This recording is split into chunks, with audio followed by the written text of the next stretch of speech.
মাঝে মাঝে ভাবতেই অবাক লাগে, আস্তে আস্তে যেন সব কিছু আগের মতো হয়ে যাচ্ছে। আগের মতো টাইমে রান্না হয়ে যাচ্ছে, আগের মতো কাজ হয়ে যাচ্ছে, আগের মতো কাজের প্রতি ভালোবাসা এসে গেছে, গুছিয়ে কাজ করতে ইচ্ছা করছে। সব কিছু যেন সব কিছু সিস্টেম যেরকমটা ছিল সব কিছু যেন তেমনটাই হয়ে যাচ্ছে।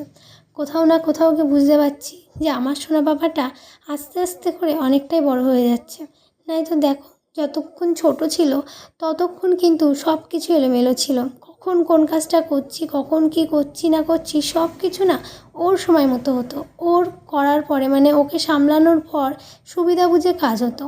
কিন্তু এখন না, সেই দিনটা যেন আস্তে আস্তে চলে যাচ্ছে। এখন আমার সুবিধা মতো হচ্ছে সব কিছু। সব কিছু যেন একটা রুটিনের মধ্যে চলে এসছে, একটা সিস্টেমের মধ্যে চলে এসছে। ও যেন আমাদের সাথে তাল মিলিয়ে সেই রুটিনের সাথে চলছে। তো এটা ভাবতে আমার অবাক লাগছে, কি তাড়াতাড়ি ছোটোবেলাটা ফুরিয়ে যায়, তাই না? একটা সময় মনে হতো কবে যে বড় হবে, কবে যে আমি সব কিছু ঠিকঠাক করব।